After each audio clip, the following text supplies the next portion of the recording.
namah my brain, te namah your brain comes together to do a greater goodness. তো আমি প্রথম থেকেই বলছি তুমি আমি চলো একসাথে কিছু বড় করি, তাই নমস্কার বলছি।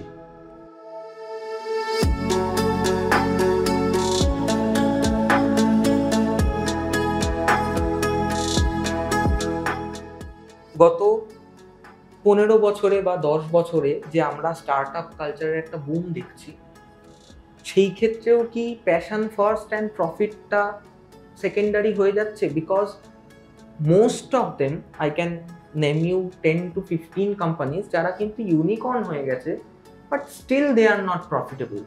Like what is the barrier that they are not able to overcome? যখন তখন মেন্টারিং করতাম, আমি ইউজুয়ালি সাজেস্ট করতাম বুটস্ট্র্যাপ করে, ব্যবসা বড় করে, প্রফিট তৈরি করে, দেন গ্রো করা। তার একটা প্রসেস আছে, রাইট? মানে from the very first year যাতে একটা ছোট হলো কিছু একটা, আমি 50 টাকা কামালেও 50 টাকা আমার ঘরে আসছে, আমি কারুর থেকে ধার করে নিয়ে বলছি না যে ভাই আমি ব্যবসা চালাচ্ছি। এবার যেটা কনসেপ্ট এসে দাঁড়ালো এঞ্জেল ইনভেস্টমেন্ট। জব করাটা একটা খুব বোরিং জিনিস। 9 to 5 job is very boring and we are in a rat race, we are doing nothing different and all. এই প্রেশারটায় বা এই চলটার কারণে তারা without any planning, without any vision একটা স্টার্ট আপ শুরু করে ফেলছে। দে ফেল, হ্যাঁ, দে মেক লসেস। তার জন্য হয়তো তাদের এমপ্লয়িরা যাদেরকে তারা হায়ার করেছিল তারাও সাফার করছে। এই পারসেপশনটা কি ঠিক যে জব করাটা ইজ আ বোরিং থিং? প্রথম কথা, আমি ওয়ার্ডটাকে হেড করি চাকর। চাকর থেকে চাকরি, নকর থেকে নকরি। কাজ পাবে কথাটা বলাটা বেটার। আমি যদি আজকে একটা ইলেকট্রনিক্স টেলিকমিউনিকেশনের স্ট্রিম নিয়ে পড়ি, বিটেক পড়ছি, সেক্ষেত্রে আমার হঠাৎ প্যাশন হয়ে দাঁড়ালো আমি আইটিতে যাবো, বিকজ আইটিতে জব বেশি। ফাইন, যদি তোমার প্যাশনটা ওইদিকে হয়, তারপর জব নেওয়ার পর 9 to 5 জবটা বোরিং কী জন্য আসছে? তুমি এটাই চেয়েছিলে, then you are not focused. I am sorry, then you are not focused. তো তুমি যদি এখন চিন্তা করো যে আমি আজকে একটা টপ নচ কোম্পানিতে জব করবো, ওয়ার্ক প্রেশার থাকবে না, লাইফ মোনোটোনাস হবে না, then there is something wrong inside you. আমি যদি আজকে মনে করি যে আমি আজকে কথার কথা দেশের বাইরে যাব, গিয়ে জাপানে থাকবো, আর জাপানের টাইমে আমি উঠবো না, ইন্ডিয়ার টাইমে উঠবো, আর জাপানিজরা আমার টাইম অনুযায়ী চলবে, ইটস নট পসিবল।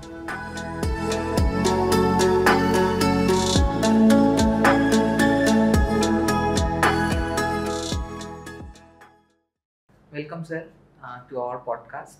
কেমন আছেন? একদম দারুণ, সুন্দর। Great. First of all thank you so much আমাদের এই ইনভিটেশনটা অ্যাকসেপ্ট করার জন্য। বাংলায় বিজনেস নিয়ে, এন্টারপ্রেনারশিপ নিয়ে খুব কম কন্টেন্ট অ্যাভেলেবেল আছে। তো we thought of doing a content with a entrepreneur only. So we are very happy to have you in our podcast. একদম শুরুতে একটা কোয়েশ্চেন নিয়ে স্টার্ট করছি, যেটা আমাকে একজন আমার জুনিয়র কোয়েশ্চেনটা করেছিল আমার প্রফেশনাল ফিল্ডে, যে what is the difference between a businessman and an entrepreneur? So I think you will be the best person to answer that. So দেখো, এন্টারপ্রেনার কথাটা যদি বাংলা করা হয় সেটাকে বলা হয় উদ্যোগপতি, যে লোকটি উদ্যোগ নিয়েছে। বিজনেসম্যান বা বিজনেস পার্সন মানে হচ্ছে যে ব্যবসায়ী। দুজনেই ব্যবসা করে, উদ্যোগপতিও ব্যবসা করে, ব্যবসায়ীও ব্যবসা করে। আমার ধারণা অনুযায়ী একটা এন্টারপ্রেনার, যে কোনো entrepreneur practically out of passion তার নিজের কাজ শুরু করে। সে সবসময় প্রফিট করবে এই জন্য বিজনেস শুরু করছে এরকম গল্পটা নয়।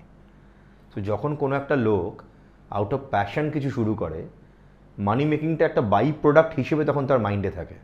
মানি মেক করবো, বাট আমার প্যাশনটাকে আমি ফার্স্ট প্রায়োরিটি দেবো, মানি মেকিংটা সেকেন্ড থট। সেটা জেনারেলি এন্টারপ্রেনারশিপ বলা হয়। তার সাথে আরেকটা বড় ক্রাইটেরিয়া থাকে, innovation. That can be a business innovation, can be a product innovation. ঠিক আছে, এই দুটো কম্বিনেশন করলে জেনারেলি তাকে এন্টারপ্রেনার হিসেবে ডিফাইন করা যায় আমার ডিকশনারিতে। আমি ম্যানেজমেন্ট ডিকশনারিতে যাব না। সেকেন্ড একটা তোমার যে কোয়েশ্চেন, ব্যবসায়ী আর এন্টারপ্রেনার, ব্যবসায়ী কি তার মানে ইনোভেশন নেই? হতে পারে, সেই ব্যবসায়ীটা হয়তো ইনোভেশন আছে, বাট তার মূল লক্ষ্য হয় যখন সে ব্যবসা শুরু করে প্রফিট করার জন্য, টাকা কামানোর জন্য ব্যবসা শুরু করে। বেসিক ডিফারেন্স কোন জায়গায়? ট্রেডিংয়ের মধ্যে পিওর মানি মেকিং রয়েছে, এবার একটা ট্রেডারকে আমি যদি বলি সে বেটা অন্টারপ্রেনার, সরি আমি মানতে রাজি নই। সে পিওর কোনো একটা জায়গা থেকে মাল কিনছে, 5 টাকার মাল কিনে 7 টাকায় বিক্রি করছে, তার মধ্যে হাতি ঘোড়ার কিছু নেই। কোনো একটা জায়গা পেয়েছে, কম জায়গা কম টাকায় পাচ্ছে, উঠাচ্ছে, স্টক করছে, সেল করছে। এবার এই লোকটাই যদি এরকম করতো যে কোনো একটা জায়গা থেকে হয়তো কম টাকায় জিনিস কিনলো, ফর অ্যান এক্সাম্পল হ্যান্ডিক্রাফটস, হয়তো বিখনা ভিলেজে চলে গেল এখান থেকে, সেখানে একদম পিওর গ্রামের থেকেই ও প্রোডাক্টগুলোকে কিনলো, কিনে কি করলো সেগুলোকে ইনোভেটিভ বেশ কিছু ডিজাইনে কনভার্ট করলো, হয়তো আর্টিসান দিয়েই বোঝালো যে আমার এরকম ডিজাইন চাই, করে তারপর তার একটা ই কমার্স প্ল্যাটফর্ম তৈরি করলো, করে একটা পাইপলাইন তৈরি করলো যেখানে আলটিমেটলি এই গ্রামের লোকগুলোর কোনো কিছু একটা উপকার হচ্ছে, হয় মানিটারি, আদারওয়াইজ এডুকেশন, বা তার একটা ইম্প্যাক্ট আছে, সোশ্যাল ইম্প্যাক্ট হতে পারে। সাধারণত এন্টারপ্রেনারশিপে এই ক্যাটাগরিগুলো দেখা যায়, যেটা ব্যবসায় যারা পিওর ট্রেডিং করে হয়তো অনেক বছর বাদে তাদের মধ্যে সেকেন্ড জেনারেশন বা ওই জেনারেশন এই ট্রেন্ডটা আসে যে আমি কিছু একটা সোশ্যাল ইম্প্যাক্ট করব, বাট ইনোভেশন ভেরি ফিউ। এটা মনে হয় বেসিক ডিফারেন্স, একদম পিওর পাতি যাকে বলা হয় ব্যবসা করা, আর যাকে বলা হয় একদম পিওর উদ্যোগপতি, এটার ডিফারেন্স। গ্রেট। সো অন্টারপ্রেনারদের কি একটু মানে লিডারশিপ কোয়ালিটিটা খুব থাকা 100%, 100%। এবার তুমি যে কোয়েশ্চেনটা করলে এটা খুব সুন্দর কোয়েশ্চেন করেছো, মানে close to my heart.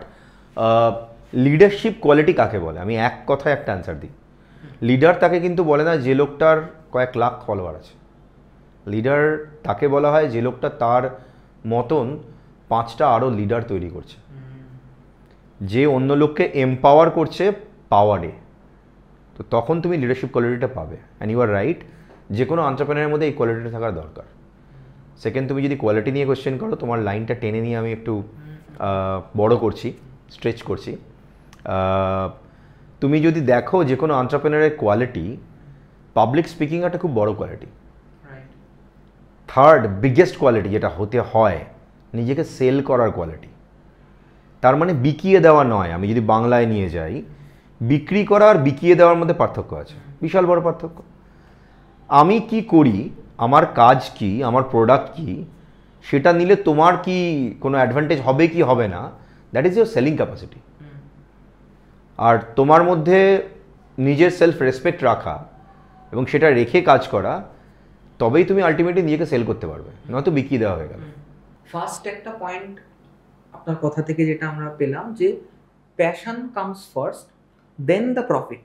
Okay, so গত 15 বছরে বা 10 বছরে যে আমরা স্টার্ট আপ কালচারের একটা বুম দেখছি, সেই ক্ষেত্রেও কি প্যাশন ফার্স্ট অ্যান্ড প্রফিটটা সেকেন্ডারি হয়ে যাচ্ছে? Because most of them, I can name you 10 to 15 companies যারা কিন্তু ইউনিকর্ন হয়ে গেছে, but still they are not profitable. Like what is the barrier that they are not able to overcome? Okay, দেখো, unicorn একটা English term, সে বেচারি exist করতো কিনা আমরা জানি না। তো এবার তুমি যদি ইউনিকর্ন বানাও, সে বেচারি এক্সিস্ট করবে কিনা আমরা জানি না। সেকেন্ড, একটা ওয়েভ চলছে এই মোমেন্টে ইউনিকর্নের পরে। আমরা বলছি আমরা ফোনিক্স তৈরি করতে পারবো কিনা, মানে যে পাখিটা পুড়ে গেলেও তা নিজের ছাই থেকে আবার নিজে জন্ম নেয়, ঠিক আছে? এখন নতুন বাজওয়ার্ড এটা এসছে, বাজওয়ার্ড আসতে থাকবে। বাট তুমি যদি আজকে ওয়ার্ল্ড হিস্ট্রি দেখো, যে কোনো ইকোনমি অ্যাকচুয়ালি গ্রো করে ব্যবসার জন্য, এন্টারপ্রেনারদের জন্য। তুমি ইউএস দেখো, তুমি মেক্সিকো দেখো, কানাডা দেখো, লুক্সেমবার্গ দেখো, তুমি যে কোনো জায়গা, ইউকে দেখো, এটার জন্যই গ্রো করে, রাইট? এবার তোমার পয়েন্টে আসি যে আমাদের এত ইউনিকর্ন রয়েছে, তুমি বলছো 10 থেকে 15টা, তুমিই জানো নিজে। অফকোর্স ভারতবর্ষে হয়তো 100-র বেশি ইউনিকর্ন রয়েছে, তার মধ্যে কতজন প্রফিটেবল এটা একটা কোয়েশ্চেন মার্ক। তার কারণ মূল হচ্ছে আমরা একটা বেসিক জায়গায় ভুল করেছি। যখন এন্টারপ্রেনারশিপ বাজটা এসেছিল, স্টার্ট আপ বাজটা এসেছিল, ইনফ্যাক্ট সালটা ছিল 2007-8। ততদিনে আমি ব্যবসা রান করছি হয়তো 9 বছর 10 বছর হয়ে গেছে। আমার 98-এ ফার্স্ট ইন্ডিয়ার প্রথম গেম ডেভেলপমেন্ট কোম্পানি শুরু। আমি যখন তখন মেন্টারিং করতাম, আমি ইউজুয়ালি সাজেস্ট করতাম বুটস্ট্র্যাপ করে, ব্যবসা বড় করে, প্রফিট তৈরি করে, দেন গ্রো করা। তার একটা প্রসেস আছে, রাইট? মানে from the very first year যাতে একটা যাতে একটা ছোট profit- profit ছোট হলো ছোট কিছু হলেও একটা একটা profit। আমি 50 টাকা কামালেও 50 টাকা আমার ঘরে আসছে, আমি কারুর থেকে ধার করে নিয়ে বলছি না যে ভাই আমি ব্যবসা চালাচ্ছি। এবার যেটা কনসেপ্ট এসে দাঁড়ালো এঞ্জেল ইনভেস্টমেন্ট। কি কনসেপ্টটা? আমরা বলতে শুরু করলাম ব্যবসা যদি করা হয়, আমার যদি দারুণ একটা আইডিয়া থাকে, আইডিয়ার বেসিসে বেশ কিছু লোকজন আছে টাকা পয়সা দেবে। প্রচুর কলেজে ইউনিভার্সিটিতে শেখানো হলো, বেশ কিছু অর্গানাইজেশন সেখানে শেখাতে শুরু করলো যে তোমরা যদি এন্টারপ্রেনার হও, স্টার্ট আপ যদি করো, there is a grant from the government which will be from the university, from the ministry, whatever it is. Ultimately public money, সরকার নিজের পকেট থেকে তো দেবে না। তো তুমি ট্যাক্স পে করছো, আমি ট্যাক্স পে করছি, যিনি ভিডিওগ্রাফার আছেন উনি পে করছেন, সেখান থেকে টাকাটা যাচ্ছে। এবার বেশ কিছু ছেলে মেয়ে বুঝতে শুরু করলো বাহ আমি তাহলে গ্রান্ট পাচ্ছি, ঘুরিয়ে তার বাবার টাকাটাই পাচ্ছে, তার বাবা মা হয়তো ট্যাক্স পে করছেন, সেই টাকাটাই পাচ্ছে। বেশ, এই টাকাটা নিলে তো বেশ মজার ব্যাপার, গ্রান্ট পেয়েছি তো, কাজেই ইউজ করবো ঠিকভাবে, এরকম তো কোনো মাথার দিব্যি নেই। এটা একদল গেল। একদল হয়ে দাঁড়ালো সিরিয়াস, তারা বললো আমি যখন গ্রান্ট পেয়েছি তার মানে এটা সরকারের টাকা। তখনও অতটা আইডিয়া লোকের ছিল না যে ট্যাক্স পেয়ারদের টাকা নিয়ে আসছে, সুতরাং আমরা সিরিয়াসলি এটাকে নিয়ে ইউজ করে নিয়ে এগোই। তারা আজকে সাকসেসের একটা জায়গায় হয়তো আছে। কিছু গ্রুপ বললো না আমি শুধু গ্রান্ট নেব না, আমি তার সাথে যারা HNI আছে তাদের কাছ থেকে ফান্ড রেজ করবো।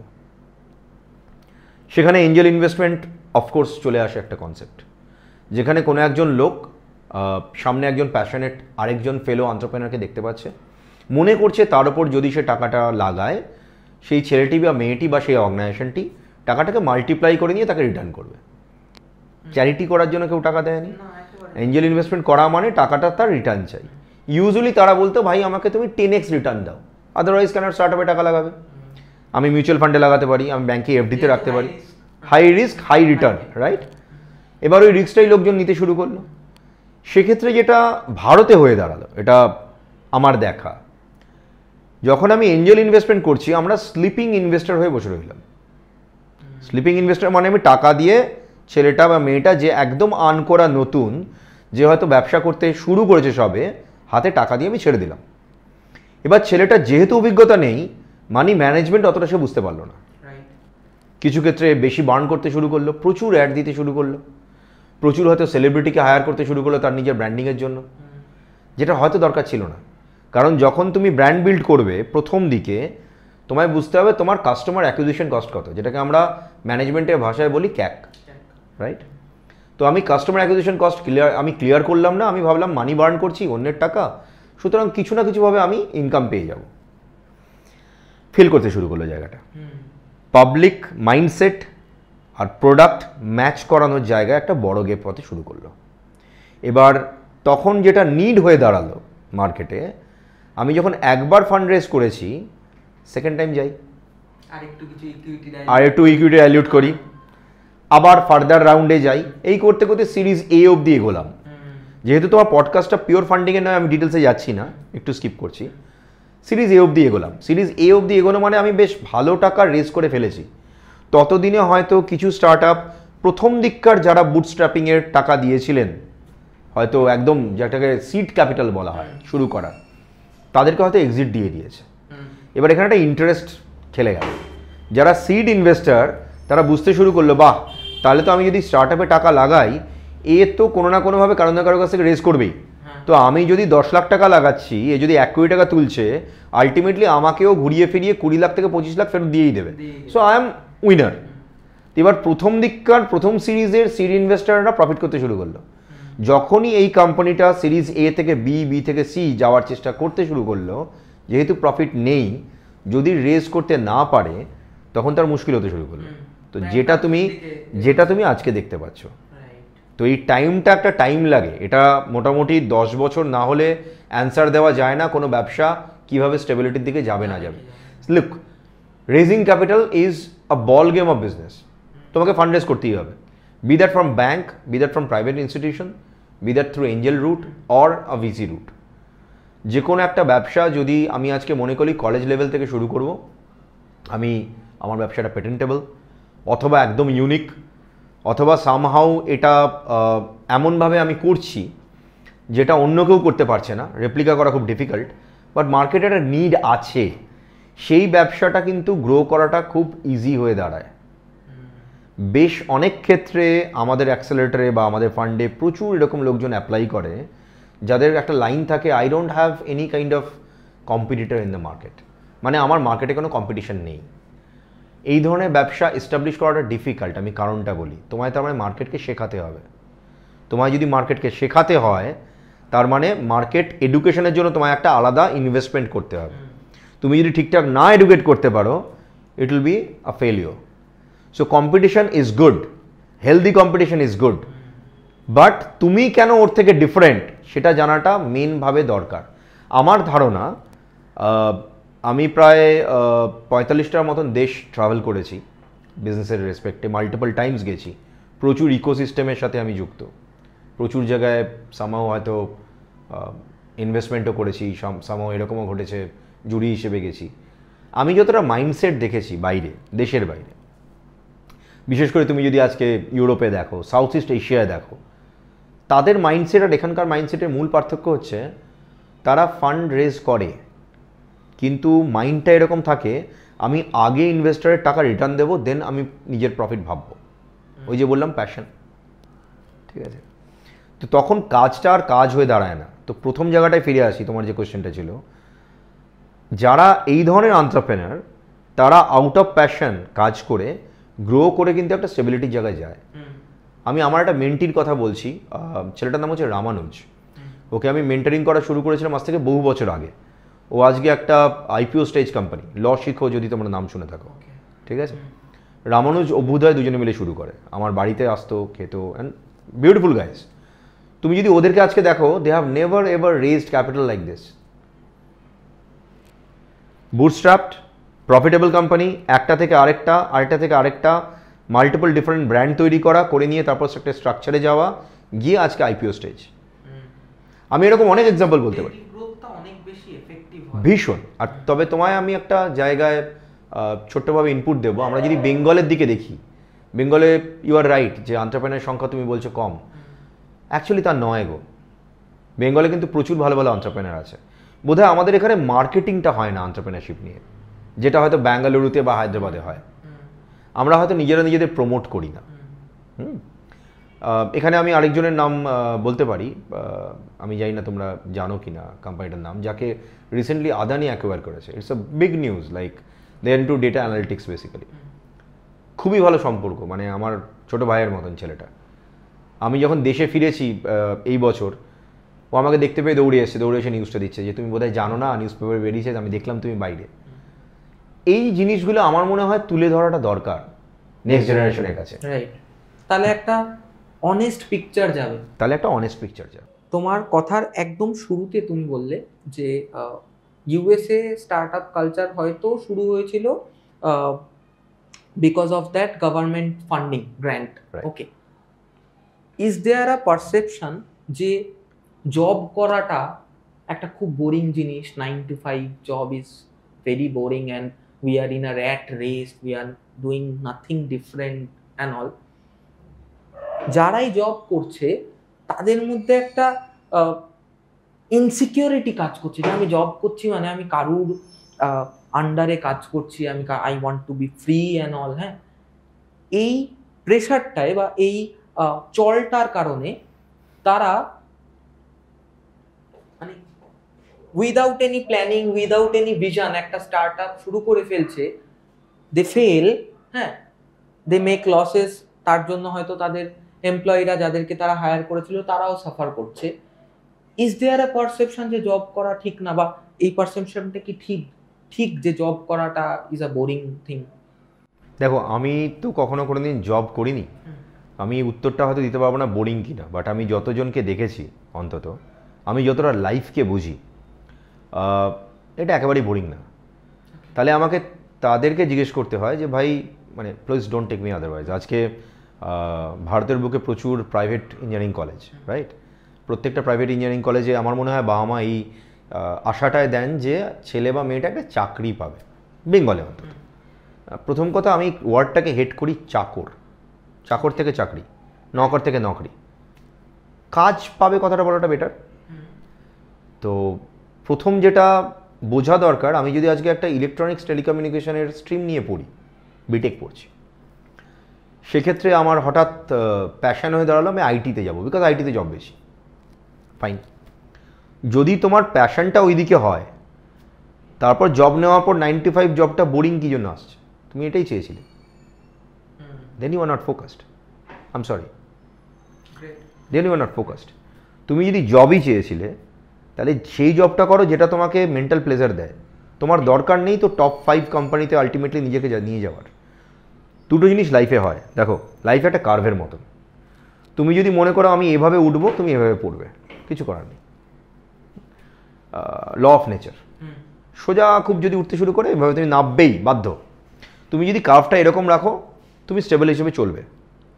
তো তুমি যদি এখন চিন্তা করো যে আমি আজকে একটা টপ নচ কোম্পানিতে জব করবো, ওয়ার্ক প্রেশার থাকবে না, লাইফ মোনোটোনাস হবে না, then there is something wrong inside you. আমি যদি আজকে মনে করি যে আমি আজকে কথার কথা দেশের বাইরে যাব, গিয়ে জাপানে থাকবো, আর জাপানের টাইমে আমি উঠবো না, ইন্ডিয়ার টাইমে উঠবো, আর জাপানিজরা আমার টাইম অনুযায়ী চলবে, ইট ইজ নট পসিবল। ঠিক সেরকম তুমি যখন কোনো জায়গায় জব করছো, তোমায় একটা বেসিক জিনিস বুঝতে হবে, জব করলে অনেকগুলো জিনিস শেখা যায়। সেই শেখাটা একটা এন্টারপ্রেনার হয়তো ওই এন্টারপ্রেনারের সিটে বসে শিখতে পারে না। তোমাকে আমি আমার কতগুলো এক্সাম্পল দিই। তুমি আমাকে খুব কস্টলি গাড়িতেও দেখতে পাবে, দেশের বাইরে তুমি দেখবে আমি হয়তো উড়ে বেড়াচ্ছি, দেশের মধ্যে উড়ে বেড়াচ্ছি, আবার তুমি আমাকে মেট্রোতেও যাতায়াত করতে দেখবে। অনেকে অবাক হয়ে আমাকে জিজ্ঞেস করে আপনি মেট্রোতে? আমি উত্তর দিই কেন না, প্রবলেমটা কোন জায়গায়? আপনি রাস্তায় হাঁটছেন, প্রবলেমটা কোন জায়গায়? এটা একটা মাইন্ডসেট গ্যাপ আমাদের হয়ে আছে। তুমি যদি আজকে যে কোনো আমি একটুও বাড়িয়ে বলছি না, যে কোনো ভদ্র উন্নত কান্ট্রিতে যাও, তুমি দেখবে এটাই কালচার। 5টার টাইম মানে 5টাটাই টাইম হয়। আমার যদি মনে হয় আমি আজকে মেট্রোয় যাতায়াত করবো, মেট্রোতেই যাতায়াত করে লোকে। তার কারণ হচ্ছে এটা ফাস্টার হয়, টাইম সেভ করা যায়, পকেটের পয়সাও বাঁচানো যায়। Let's come to reality. আমি আজকে কথার কথা, ধরো তুমি আজকে সে একটা হ্যান্ডসাম 6 ফিগার ইনকাম করো মাসে, তুমি মনে করলে চলো ঠিক আছে আমি ডেইলি ল্যাম্বরগিনি চাপবো, চাপতেই পারো, হতেই পারে। কিন্তু এটাও হতে পারে যে আলটিমেটলি নিজেকে মাটি থেকে অনেকটা তুমি সরিয়ে নিয়ে গেছো। তুমি এবার জানোই না যেদিন ল্যাম্বরগিনিটা আসবে না, বা যেদিন ন্যাচারাল একটা ডিজাস্টার হবে, তুমি হাঁটবে কীভাবে, দৌড়াবে কীভাবে, ভিড়ে ঝুলবে কীভাবে, কোনখান থেকে কোনখানে যেতে হয়, ম্যাপ ছাড়া তুমি চলতে পারছো না, লোককে জিজ্ঞেস করতে ভুলে গেছো, বিকজ লোকের সাথে কমিউনিকেট করাই তুমি ভুলে গেছো। কথার কথাটা রিক্সাওয়ালার সাথে তুমি কথা বলবে, তুমি কথাই বলতে পারবে না, প্লিজ মানে আমাকে অন্যভাবে নেও না, কিছু করো না। তুমি আগামী 3 বছর জাস্ট গাড়িতে যাতায়াত করো, এই গ্রাউন্ড লেভেলের লোকেদের সাথে মেশা বন্ধ করে দাও, একদম বন্ধ করে দাও। 3 বছর বাদে দেখবে তোমার প্রবলেম হচ্ছে, তুমি কথা বলতে পারছো না, এদের সাথে মিশতে পারছো না। তোমার মনে হচ্ছে এই স্টিঙ্কি লোকটা ঘামছে, ইস ওর মুখে গন্ধ। কিন্তু আলটিমেটলি হয়তো এটা আমরা লাইফ থেকে অনেকটা সরে গেছি। তো তোমার কোয়েশ্চেনটা আমি একটু ব্যাক করে আসি, আমি হয়তো লেন্দি করে ফেললাম, তার একটা কারণ আছে। যখন কোনো একটা ছেলে বা মেয়ে চিন্তা করছে যে আমি একটা মনোটোনাস জব করছি, ছেড়ে দিয়ে ব্যবসা করলে বোধহয় আমি ব্যবসায়ী হয়ে যাব বা এন্টারপ্রেনার হয়ে যাব, তুমি একটা লাইন উচ্চারণ করলে দে ফেল। রিজন হচ্ছে ওরা এসকেপ করতে চেয়েছে বসকে। রাইট। ব্যবসা করতে গেলে তার মাল্টিপল বস হয়। আমি আজকে অনেকগুলো ব্যবসা করি, আমি আমার নিজের ডিটেলসে হয়তো পরে আসবো। আমার অনেকগুলো বস, কাদের আমি বস ভাবি? আমার যে কটা ক্লায়েন্ট তারা প্রত্যেকে আমার বস। You are serving them basically. I'm serving them. If I'm in a service industry, I'm serving them. Right? এবার ওর রিকোয়ারমেন্ট অনুযায়ী আমার বেশ কিছু এমপ্লয়ি এবং টিম কাজ করছে। দুটো আমি ওয়ার্ড উচ্চারণ করলাম, এমপ্লয়ি আর টিম। এমপ্লয়ি কারা? যারা টাকার জন্য আমার সাথে আছে, শুধু টাকা পাবে, যদি মাস গেলে ভালো কাজ করলো একটা ইনক্রিমেন্ট পেলো, বছরের শেষে একটা ইনক্রিমেন্ট পাবে, যদি ওর সেটা পোষায় থাকবে, যদি না পোষায় থাকবে না, ছেড়ে দিয়ে চলে যাবে, আম ওকে, আম গেম। একটা গ্রুপ থাকে যারা টিম হয়, যারা in due course of time team হয়, তারা বলে স্যার আপনার খারাপ সময় এসছে, আমি না স্যালারি বেশি নেব না, আমি হাফ স্যালারিতে কাজ করবো, নিজের থেকে বলো।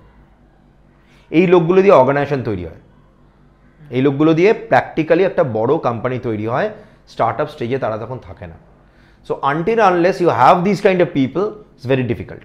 এবার ঘুরে তোমার কোয়েশ্চেনটাতে আসি, যে ছেলেটা বা মেয়েটা চিন্তা করলো আমি জব ছেড়ে দেবো বিকজ আমার অনেকগুলো বস আছে বা একটা বস আছে, আমার বিরক্ত লাগছে, আমার এক লাইফ হয়ে দাঁড়িয়েছে, হতেই পারে দিন রাত্রির কফি খাচ্ছি আর এক্সেল শিট ফিল আপ করছি, আদারওয়াইজ হয়তো কোনো একটা অ্যানালিটিক্সের কাজ করছি বা কোডিং করছি, what ever, it's a monotonous work. সেটা যদি ইন্টারেস্টিং প্রজেক্ট পায় সেটা আলাদা, যদি না পেলো ও ভাবছে বারবার ভাল লাগছে না, সেই এক সকালবেলা ঘুম থেকে উঠছি, দাঁত মাজছি, বেরোচ্ছি, নচিকেতার গানের মতন যাচ্ছি, ছেড়ে দিয়ে নিজের ব্যবসা করবো, স্বাধীনভাবে হবে না ভাই। যখন কোনো একটা লোক তোমাকে কোনো কাজ দেবে, সেই লোকটা তার 5 টাকা দিলেও 5 টাকার 4 টাকা 99.9999% বুঝে নেবে। তার উদ্দেশ্য হবে আমি তোমায় প্রফিট করতে দেবো না, তোমার উদ্দেশ্য হবে তুমি প্রফিট করবে। এই ম্যানেজমেন্টটা একটা ডিফারেন্ট বল গেম, এটা একটা মাইন্ডসেট। যদি জব করতে করতে মনে হয় এই মাইন্ডসেটের এই রিস্কটা নেবে, জব ছাড়ো, ব্যবসা করতে আসো। যদি মনে হয় মোনোটোনাস হয়ে গেছে, তাহলে এসো না। মোনোটোনাস তোমার তখনই লাগবে যখন তুমি অন্য কোনো প্যাশন নেই তোমার মধ্যে। আমি তো উল্টো দিক থেকে মনে করি যারা জব করে তারা বেশ মজায় আছে, কিছু মনে করো না। আমার কাছে আজকে রবিবার থাকে না, আমার কাছে রবিবারটাও সোমবার হয়, আমার কাছে কোনো একটা বুধবার হয়তো রবিবার হয়ে দাঁড়ায়। যারা জব করে তাদের ক্ষেত্রে হয়তো উইকেন্ড হয়, আমার কাছে উইকেন্ডটা হয়তো মিটিংয়ের জায়গা হয় বা কোনো ইউনিভার্সিটিতে লেকচারের টাইম হয়, বা কিছু ক্ষেত্রে আমি হয়তো আমার মানে বাড়িতে সময় দিচ্ছি, রাইট। এবং ম্যাক্সিমাম ক্ষেত্রে আজকে লাইফের এই স্টেজে এসে আমি বলি যে আমি মাসে একটা দিন সুইচ অফ করে থাকবো, brain switch off, not mobile switch off, যাতে আমি নতুন জিনিস চিন্তা করতে পারি, ভাবতে পারি, নতুন কোনো একটা ব্যবসা শুরু করতে পারি বা অন্য একটা লোকের আমি উপকার করতে পারি বা নতুন ফান্ডিং করতে পারি, রাইট। এটা যে কোনো লোকের পক্ষে সম্ভব। তোমরা যারা জব করছো তোমাদের পক্ষে আরও বেশি সম্ভব। এই কারণে সম্ভব, তুমি শনি রবিবার ছুটি পাও, অ্যাজিউম করলাম শনিবার পাও না, রবিবারটা পাও, যেভাবেই ভাবো না কেন। রবিবারে 23 ঘন্টা 56 মিনিট হয়, তার মধ্যে তুমি যদি 10 ঘন্টাও ঘুমিয়ে কাটাও 13 ঘন্টা 56 মিনিট হয়। অ্যাজিউম করলাম তুমি 2 ঘন্টা খেয়ে কাটালে, 11 ঘন্টা পড়ে থাকে। Now how you are utilising your 11 hours depends on you. চায়ের দোকানে আড্ডা মেরে করতে পারো, বই পড়ে নিজেকে ইম্প্রোভাইজ করে করতে পারো, ডিপেন্ডস অন ইউ। তো ওইটা যদি করা হয় তাহলে আমার মনে হয় না এই মোনোটোনাসের গল্পটা চলে আসে, আমি বিশ্বাস করি না। গ্রেট। সো তুমি বললে তুমি 1998 থেকে শুরু করেছো, right. So what was your vision at that time? Okay, and কি ড্রাইভ করলো তোমাকে এই স্টার্টআপটা করার জন্য? and the next part of the question is that যে what is your vision now, like what have changed till date? Okay. 98-এ actually প্যাশনটা ছিল না, প্যাশনটা ছিল আমার স্কুল লাইফে। আমি যখন স্কুলে পড়তাম ক্লাস 5 বা 6-এর থেকে আমি কমিক্স আঁকতাম, লিখতাম। মানে আমি ডিরেক্টলি একটা বল পয়েন্ট পেন নিয়ে একটা ডায়েরির পাতায় কমিক্স আঁকতাম, ডায়ালগ লিখতাম পপ আপ বক্সে। সেগুলো শিখেছিলাম বেশ কিছু ইন্দ্রজাল কমিক্স পড়ে। ছোটোবেলায় আমাদের 2 টাকা দিয়ে ইন্দ্রজাল কমিক্স পাওয়া যেত। মা আমাকে চিরকাল টিফিনে 1 টাকা করে দিত, ওই 1 টাকাটা আমি জমিয়ে রাখতাম। 2-3 দিনের ওই 1 টাকা জমলে 3-4 টাকা হয়, ওই 3-4 টাকা দিয়ে নেগোশিয়েট করে 2 টাকাটাকে 1.5 টাকা কোনো সময়, 1 টাকা 80 পয়সা কোনো সময়, এভাবে কমিক্স কিনতাম। কমিক্স কিনতে কিনতে আমার একটা প্যাশন আসে, আমি নিজে নিজে সুপার হিরো বানাবো। ছোটোবেলায় ওটাই ছিল। এবার ক্লাস 6 থেকে ক্লাস 11 অবধি আমি মাল্টিপল গল্প লিখি, আঁকি, স্কুলে বসেও করতাম। প্রচুরবার কামমালা খেয়েছি টিচারদের কাছ থেকে, এবং খুব গর্বিতভাবে আমি বাংলা মিডিয়ামের ছাত্র, সোদপুর হাই স্কুল, সেটা সিপাহী বিদ্রোহের অনেক আগের স্কুল। হ্যাঁ, তো অফকোর্স মেনলি আমি হিস্ট্রি ক্লাসে এই কমিক্সগুলো আঁকতাম। এবার প্যাশনটা যেটা হয়ে দাঁড়ালো সেটা এসে দাঁড়ালো ক্লাস 11-এ। আমার বাবা কর্পোরেটের employee, he is a CS, he is a lawyer. তো তার কাছ থেকে আমি প্রচুর এন্টারপ্রেনারদের ঘটনা শুনতাম, অ্যাকচুয়ালি ব্যবসায়ীদের ঘটনা শুনতাম, ব্যবসায়ীরা কী করে দেশ গ্রো করে এগুলো শুনতাম। মা হচ্ছে পাবলিক প্রসিকিউটর, ক্রিমিনাল লয়ার। মার কাছ থেকে আমি চিরকাল দেখেছি পুলিশ, চোর, ডাকাত, গুন্ডা। আর ভারতবর্ষ মানে আমাদের যে জায়গাটা, সেটাকে আমি মা হিসেবে মনে করি টিল ডেট। আমার মনের মধ্যে একটা বদ্ধমূল ধারণা হয়েছিল, যদি চেঞ্জ আনতে হয় ওই বয়সে, এই মাথায় ছিল, যদি চেঞ্জ আনতে হয়, if I start a company এবং সেই কোম্পানিটাতে যদি অনেক এমপ্লয়ি হয়, অনেকগুলো লোক কাজ করে, তাহলে অনেক আনএমপ্লয়মেন্ট দূর হবে। এটাই আমার প্যাশন ছিল। আর একটা বড় প্যাশন ছিল, আমি তখন থেকে সংস্কৃত পড়তাম। গীতা, মহাভারত, রামায়ণ গুলে খেয়েছি। মাইথোলজিক্যাল ক্যারেক্টারের দিকে একটা এবার তোমায় আমি আটকাবো, that is not mythology, that is epic. Okay, পুরাণ মানে হচ্ছে এপিক। এটা নিয়ে আমরা আরেকদিন পুরো কথা বলবো, ঠিক আছে? 100%। 1 ঘন্টা কেন 10 ঘন্টা শুধু এই টপিকটা নিয়েই কথা বলা যেতে একদম, পারে। একদম। তো ইন্টারাপ্ট করার জন্য নো প্রবলেম। এবার এপিক নিয়ে আমি যখন ঘাঁটতাম, আমি দেখতাম আমাদের এপিকের স্টোরিগুলোকে রিভ্যাম্প করে নিয়ে ঠিকঠাকভাবে ইয়াংস্টারের কাছে পৌঁছচ্ছে না, যার জন্য তারা সুপার হিরো হচ্ছে না। Basically this guys are superheroes, right? আমি যদি আজকে কর্ণ দেখি, অশ্বত্থামা দেখি, অর্জুন দেখি, this are huge powerful human being, right? তাকে নিয়ে কেউ কথা বলছে না। এবার যেরম ভাবনা সেরম চিন্তা করলাম আমাকে তাহলে একটা লাইন খুঁজে বার করতে হবে যেটা দিয়ে আমি এই গল্পগুলো বলতে পারি। এবার তখন আমাদের কাছে অপশান খুব কম থাকতো। তখন যদি তুমি ভেবে দেখো 98-এ গুগল শুরু হয়েছে, সার্চ ইঞ্জিন কিন্তু ওরমভাবে এক্সিস্ট করতো না। কম্পিউটারে থাকতো উইন্ডোজ 95, আর আমার বাড়িতে কোনো কম্পিউটার ছিল না। তো আমি তখন আমি তখন প্রচুর সাইকেল চালাতাম। সাইকেল চালিয়ে ঘুরছি, দেখি একটা সাইবার ক্যাফেতে গেম খেলছে লোকজন। আমি গিয়ে দেখলাম কী ধরনের কী ব্যাপারটা কী আছে। একদিন খেলতে বসে গেলাম, খেলতে দারুণ খেলছি, টানা। দেখলাম এ তো বেশ নেশার জিনিস, বাট এটা আলটিমেটলি কোনো গল্প বলছে না। এটা টানা কিছু একটা ইন্টারাক্টিভ করে নিয়ে আটকে রাখছে আমাকে। হয় আমি রেসিং করছি, নয় আমি গুলি মারছি, আদারওয়াইজ আমি হয়তো বন্দুক নিয়ে শ্যুট করছি, কিছু একটা রাশ হচ্ছে, রাইট? কিন্তু এটাকে যদি স্ট্রাকচারে আনতে হয়, কিছু একটা করতে হবে। 12 দিলাম, আমি সায়েন্সের স্টুডেন্ট ছিলাম অল অ্যালং। 12 দেওয়ার পর বিইড এক্সাম দিলাম। তখন বিটেক ছিল না, মানে প্রাইভেট ইউনিভার্সিটি খুব একটা এক্সিস্ট করতো না। ইঞ্জিনিয়ারিংয়ে চান্স পাওয়ার পর ডিসিশন দিলাম দূর এটা পড়বো না, কারণ এর সিলেবাসটা আমার পোষালো না, ব্যবসা করার দিকে নিয়ে যাচ্ছে না, মানি ম্যানেজমেন্ট বোঝাচ্ছে না। একটা লাইন আমি খুঁজে পেলাম, যদি আমি ইকোনমিক্স নিয়ে কিছু একটা বুঝতে পারবো। পুরো কমার্সে যেতে পারবো না, কারণ পুরো কমার্সে গেলে আমার ওই সায়েন্সের ওই ম্যাথামেটিক্সের আমি খুব পোকা আর কি, ওটা চলে যাবে। তো তাহলে ইকোনমিক্স, স্ট্যাটিস্টিক্স, ম্যাথামেটিক্স কম্বিনেশন হলে কিছু একটা কমার্সের বুঝতে পারবো, ব্যবসা চালাতে পারবো। আর ভাই 4 বছর আমি নষ্ট করবো না, 3 বছরে আমি গ্র্যাজুয়েট হয়ে যাব, ঠিক আছে? টাইম তাহলে 1 বছর সেভ করতে পারবো। একটুখানি কাটছি নিশ্চয়ই। এই ডিসিশনটা ক্লাস মানে 12 এর পর নেওয়া, that is a great mindset. Thank you. আমাদের এখনো যেটা চলে আসছে, আমি জানি না কবে শেষ হবে। আই এম ভেরি মানে আই হেট দ্যাট মেন্টালিটি। ছেলে সায়েন্স নেবে, পিওর সায়েন্স, হ্যাঁ, কারণ সে নাম্বার পেয়েছে। সে হয়তো ইতিহাস ভূগোলে 90 পেয়ে সায়েন্সে 70 ঘরে পেয়ে সে ওই কাট অফটা ক্লিয়ার করে নিয়েছে। ছেলে পিওর সায়েন্স নেবে। ছেলে যেহেতু নাম্বার কম পেয়েছে, সায়েন্সটা তো পায়নি, তাই ওকে কমার্স নিতে হয়েছে। কেউ বলছে না যে সে স্বেচ্ছায় কমার্স নিয়েছে, বা আমি খুশি যে সে কমার্স নিয়েছে বা আর্টস নিয়েছে। টোটালি অ্যাপ্রিসিয়েট ইউর মাইন্ডসেট যে তুমি সেই সময় দাঁড়িয়ে এরকম একটা কম্বিনেশন নিয়ে যেই সাবজেক্টগুলোতে তোমার ইন্টারেস্ট ছিল সেগুলো নিয়ে তুমি পড়াশোনা করেছো। So kudos to you. Thank you. Please. তো এটা একটা বিশাল যুদ্ধ হয়েছিল আমার বাবার সাথে। আমার একটা বিশাল যুদ্ধ হয় রাত্রিবেলায়। সেটা একটা অ্যানিমেটেড মুভির সেগমেন্টে ইউটিউবে রাখা আছে। মানে আমার লাইফটা অনেকগুলো ইউনিভার্সিটি অ্যাকচুয়ালি পড়ায় পুরো ওই অ্যানিমেটেড মুভিটা দেখিয়ে, 6 মিনিটের টোটাল। এটা নিয়ে পরে একদিন কথা বলবো। তো তারপর যেটা ঘটে দাঁড়ায়, আমি তখন দেখতে পাই যে ইন্টারঅ্যাক্টিভ মোডে আমাকে যদি লোককে শেখাতে হয়, জানাতে হয়, যেটাকে বলা হয় ভারতীয় স্টোরি, ইন্ডিয়ান অ্যাকচুয়ালি একটা স্ল্যাং অ্যাকর্ডিং টু অক্সফোর্ড, হ্যাঁ, ডিকশনারিতে তুমি যদি দেখো, এটা অ্যাকচুয়ালি স্ল্যাং। আমরা খুব গর্বিতভাবে বলি উই আর ইন্ডিয়ানস।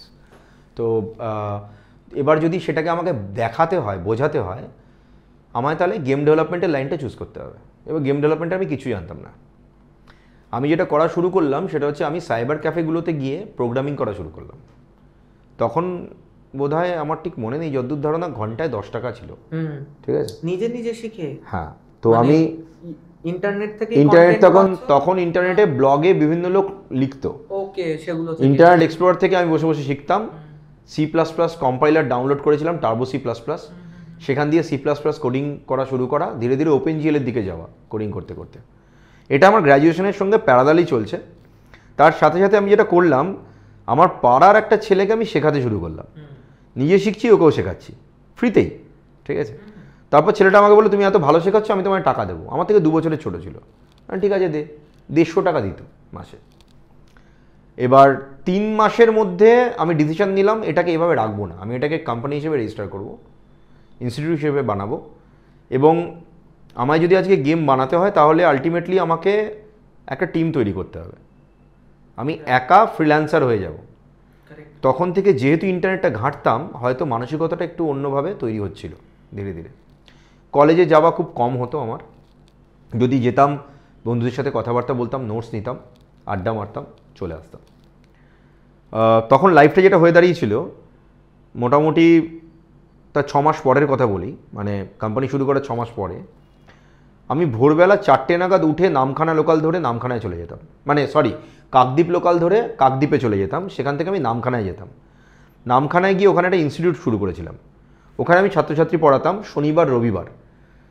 ফিরে আসতাম রবিবার দিন রাত্রিবেলা 2:10 বা 2:30 লাস্ট বাস ধরে ধর্মতলায় ফিরে রাত্রিবেলা পৌঁছাতাম বাড়িতে। মোটামুটি আমার এনার্জি শেষ রাত্রি 9টা। এসে খাওয়া দাওয়া করে আমি পড়তে বসতাম। পড়ে টোরে আবার সোমবার দিন যেরকম নর্মাল লাইফ শুরু হয় সেরকম লাইফ শুরু হতো। সোমবার দিন থেকে শুক্রবার দিন আমি ডালাস চত্বরের প্রচুর অফিসে কম্পিউটার মেশিন অ্যাসেম্বল করে নিয়ে সেল করতাম। একটা মেশিন থেকে 3,000 টাকা প্রফিট করতাম। বাড়িতে ফিরতাম, বাড়িতে ফিরে আমি টিউশন করাতাম, মানে আমার ইনস্টিটিউশনে পড়াতাম। 1টা থেকে 5টা, 5টা থেকে 10টা, আস্তে আস্তে 500 ছাত্র হয়ে গেছিলো আমার। এবং আমার নাম খ্যাতি এরকম হয়েছিল, আমার কাছে মানে তোমার চাকদা ফাকদা থেকে স্টুডেন্ট আসতো, চাকদা, শিবপুর, সোনারপুর। 1-1.5 বছর বাদে আমার কাছে জামশেদপুর থেকে স্টুডেন্ট আসতো। এবং ম্যাক্সিমাম স্টুডেন্ট যারা আসতো তারা জব করে, আমার থেকে বয়সে বড়। আমি তখন কলেজে হয়তো সেকেন্ড ইয়ারে পড়ি। বাবার সাথে শর্ত ছিল যা যা এডুকেশন বলবে আমায় সেগুলো নিতে হবে, তাহলে ব্যবসা করতে পারবো বাড়িতে। এবার নিজের পয়সায় কম্পিউটার অ্যাসেম্বল করে কম্পিউটার কেনা, নামখানা ইনস্টিটিউট করা, প্যারালালি সব কিছু চলতে চলতে আমরা 99-এর শেষের দিকে, 2000-এর প্রথম দিকে আমরা নিজেরা একটা গেম বানাই। আমরা বলতে আমি ছাত্রদের থেকেই 4-5 জনকে নিয়েছিলাম অ্যাজ এ এমপ্লয়ি। আমরা একটা গেম বানাই, সেল করবো কোথায়, মার্কেট তো জানি না। আর ভারতবর্ষ এমন একটা পোড়া দেশ, আমরা বেটিংকে বলি গেমিং। বেটিংটা গেমিং নয়, দ্যাটস বেটিং, ঠিক আছে, জুয়া খেলা। তো গেমটা আলাদা হয়, ওটা নিয়ে হয়তো আরেকদিন তুমি যদি চাও পডকাস্ট করতে পারি, ইটস এ লং সাবজেক্ট। এবার চাঁদনি চক এলাকায় যেহেতু আমি মেশিন অ্যাসেম্বল করতাম, আমি বেশ কিছু পাইরেসি লিডারদের জানতাম, ঠিক আছে, যারা মানে পাইরেসি মার্কেটটা প্রায় কন্ট্রোল করে। তাদের মধ্যে একজনের কাছে গিয়ে বললাম, দেখো এটা না আমাদের আমি নতুন একটা গেম পেয়েছি, ঠিক আছে, তোমার কাছে নেই, আমার কাছে আছে, চালিয়ে দেখো, যদি তোমার পছন্দ হয় তাহলে তুমি আমার কাছ থেকে এটা কিনতে পারবে। হতেই পারে না, তোমার কাছে আছে আমার কাছে নেই, এটা হতেই পারে না, ইম্পসিবল, পাবে কোত্থেকে? হ্যাঁ, চালিয়ে তো দেখো। ইনস্টল করলো, 3D রেসিং গেম ছিল, চালিয়ে বলছে হ্যাঁ সত্যিই তো, এটা তো সত্যি আমি দেখিনি। এবার ও এদিক ওদিক ফোন লাগাচ্ছে, হিন্দুস্তানি ছিল, ফোন টোন লাগিয়ে গিয়ে বললো না এটা সত্যিই নেই, তা কিনবো কততে, 500 টাকা কিনবে, এরকম একটা অফার করেছিল, 500 টাকা একটা গেম কিনবে, হ্যাঁ 500 টাকা। আচ্ছা, তা আমি ওকে তখন বোঝালাম, শোনো এটা প্র্যাকটিক্যালি আমাদের তৈরি গেম, তুমি যে লাস্টের লোগোটা দেখলে ওটা প্র্যাকটিক্যালি আমাদের কোম্পানির লোগো, তুমি আমার সাথে ডিল করো, তোমাকে আমি পুরো ব্যাপারটা ফ্রিতে দিচ্ছি, তুমি মার্কেট করো, তুমি সেল করো, যা তুমি সেল করবে অর্ধেক আমায় দাও, অর্ধেক তুমি না, পাতি প্রফিট শেয়ার। বলে তুই ধন্দা শিখ গিয়া, অফকোর্স ধন্দা শিখ গিয়া, ঠিক আছে। ওর সাথে ডিলটা করার পর আগামী 1 বছর মতন ও কোথায় কোথায় পাইরেসি মার্কেটে সেল করেছে আমি জানি না, কিন্তু মাসে ও আমাকে অ্যাপ্রক্সিমেট 25 থেকে 30 হাজার টাকা দিত। আমি অনেস্ট ডিসঅনেস্ট গাই, হি ওয়াজ আ অনেস্ট ডিসঅনেস্ট গাই, ঠিক আছে, কিন্তু এর থেকে ভালো উপায় আমি তখন ওই মোমেন্টে খুঁজে পাইনি। এবার ওটা করার পরে আমি দেখলাম ভারতবর্ষে আমি অনেক দিকে এদিক ওদিক গেলাম, বিভিন্ন শহরে গেলাম, যখন আমি গেম পাবলিশার নিয়ে কথা বলছি, nobody understand what is game. লোকজন তখন আমাকে ট্রিট করতো graphic designing company, animation company, web designing, আমাদের হাতে এইসব কাজ আসা শুরু করলো। আর আমিও দারুণভাবে সেগুলোকে লুফে নিতে শুরু করলাম। কাজ এলে কেন ছাড়বো ভাই। ওয়েব ডেভেলপমেন্টের একটা আলাদা উইং তৈরি করলাম, গ্রাফিক ডিজাইনিং আলাদা উইং তৈরি করলাম। তো ভার্চুয়াল ইনফোকম আস্তে আস্তে গেম তৈরির থেকে অন্যান্য বিভিন্ন ভার্টিক্যালে ঢুকতে শুরু করলাম। ঢুকতে ঢুকতে আমি স্টোরিটা শর্ট করি, তুমি যখন মানে পডকাস্ট করছো, মানে প্রোডাক্টও বানাবো, বাই প্রোডাক্টগুলো একদম সব করবো। আচ্ছা, এবার করতে করতে আমি তখন দেখতে পাচ্ছি প্রচুর নেটে ইন্টারনেটের একটা বড় বাজ চলে এসছে, ঠিক আছে। ইফ ইউ রিমেম্বার Y2K, এইসব আমরা দেখেছি চোখের সামনে। Then we have been through that ERP boom. এই দেখতে দেখতে আমি দেখলাম যদি আমরা পিওর প্রোডাক্ট কোম্পানি হিসেবে নিজেদের এস্টাবলিশ করতে পারি আর একটা উইং রাখি শুধু সার্ভিস করার জন্য, কেমন হয়? ততদিনে আমার টিম সাইজ বেশ সাইজেবল হয়ে গেছে। তো আমরা ডিসিশন নিলাম যে আমরা প্রোডাক্ট ডেভেলপমেন্টের দিকে ভালোভাবে ঢুকবো, হাত পা মারা শুরু করলাম। We became software development partner for Intel, slowly Microsoft, slowly আস্তে আস্তে বেশ কিছু বিগিস। গল্পটা আরও এক্সটেন্ড হয়ে দাঁড়ালো, আমরা স্লামবার্জারের জন্য খুব কমপ্লিকেটেড সফটওয়্যার বানাতে শুরু করলাম, যে সফটওয়্যারগুলো প্র্যাকটিক্যালি গেমের পার্ট, মানে যেটা গেম ডেভেলপমেন্ট টেকনোলজি দিয়ে তৈরি করা হয়। এবার একটা তোমার অডিয়েন্সের জন্য একটা কথা বলি, গেম মানে কিন্তু এরম নয় বাচ্চাদের জন্য টিকট্যাকটাও তৈরি করছো। There is something called simulation, there is something called motion capture. মানে তুমি ধরো কোনো একটা জাহাজ চালাবে, কীভাবে চালাবে, কী ঘটবে, কত নটে কী ঘটতে পারে, ওয়াটার ইজ আনপ্রেডিক্টেবল, রাইট? তুমি সেই প্রেডিক্টেবল অ্যানালিসিস করে নিয়ে তুমি তার একটা সলিউশন তৈরি করছো। It's called simulation solution on gaming platform. So we do that. ধীরে ধীরে ইন্টেলের জন্য আমরা, ইন্টেল তখন সদ্য আল্ট্রাবুক আনবে মার্কেটে ছাড়েনি, আমরা তার টাচ স্ক্রিনের ওপরে কাজ করা শুরু করেছি, গেম তৈরি করা শুরু করেছি, ঠিক আছে? ফ্লিপ ল্যাপটপের ওপরে আমরা কোডিং করা শুরু করেছি। তখন এত ইজি ছিল না গেম ইঞ্জিন, তখন আমাদের হার্ডকোর কোডিং করতে হতো।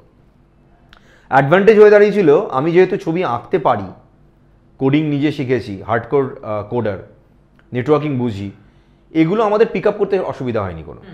ধীরে ধীরে মাইক্রোসফটে ঢোকা, নোকিয়ার সাথে কাজ করা, নোকিয়ার বুম টাইমে আমরা প্রচুর পরিমাণে কাজ করা, নোকিয়া ক্লোজিংয়ের টাইমে তখন আমাদের কাছে, আমার এখন টিল ডেট মনে আছে, নোকিয়া যখন বন্ধ হয় আমাদেরকে লেটার পাঠিয়েছিল যে they can't sustain, they can't continue, and then they gifted us two mobiles, যেহেতু আমরা পার্টনার বহু বছর ধরে। এটা দেখতে দেখতে আমি মাথার মধ্যে আমার তখন চিন্তা আসে, শুধু এখানে কেন থেমে থাকবো? পৃথিবীর খুব বড় গেম ডেভেলপমেন্টের কোম্পানিরা ফুটবলের গেম তৈরি করে রিয়েল প্লেয়ারদের নিয়ে।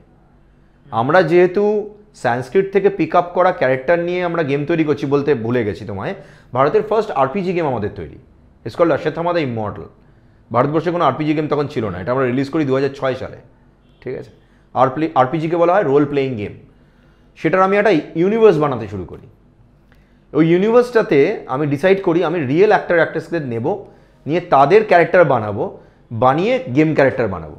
যখন আমি এটা মাথায় আসে, কলকাতায় এবার আমি কাউকে চিনি না, মডেলিংয়ের লাইনে কাউকে চিনি না, অ্যাক্টর অ্যাক্ট্রেস কাউকে চিনি না।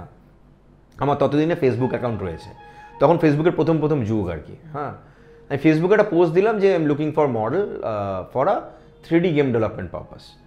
একটা মেয়ে আমায় যোগাযোগ করলো, ইংলিশ কনভেন্টে পড়া একটা মেয়ে, সে মডেলিং সদ্য শুরু করেছে। মেয়েটার নাম হচ্ছে সৃজলা গুহ, এখন সিরিয়াল করে মেয়েটা, ঠিক আছে? ও আমাকে বললো যে আমি পোস্ট দেখে এরকম যোগাযোগ করছি, I would love to become a character.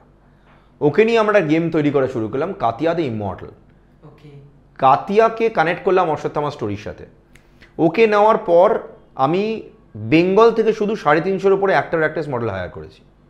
That includes Priyanka Sarkar to Arjun to Mainak to worked with জিদ্দা ইন বস 2 মুভি, মানে almost everyone, Subhashree the tigress. ইউনিভার্সগুলো যখন তৈরি হচ্ছে, কিছু মনে করো না, জানি না তোমার পডকাস্ট শুনলে এই মডেলগুলো রেগে যাবে কিনা, 90% মডেল বুঝতো না আমরা কি করছি। তারা জাস্ট বুঝতো ওরা এসে একটা এরকম টি পোজে, কিছু স্ক্রিপ্টই নেই তো, ওদের কাজ ছিল এরকম টি পোজে দাঁড়িয়ে থাকা অথবা এ পোজে দাঁড়িয়ে থাকা। আমরা ঘুরে ঘুরে 3D ফটোগ্রাফি করতাম। স্টুডিও ছিল না কলকাতায় কোনো, ক্রোমা স্ক্রিন জঘন্য ছিল। সেই ক্রোমা স্ক্রিন তুমি যদি ক্রোমা করতে যাও, একটা লেয়ার করতো, যার ফলে পেছনের দেয়ালটা দেখা যেত। আমাদের তখন যার জন্য 2টো লেয়ার করতে হতো ক্রোমায়, কারণ গ্রিন স্ক্রিনটা ওইভাবে রিফ্লেক্ট করতো, ঠিক আছে?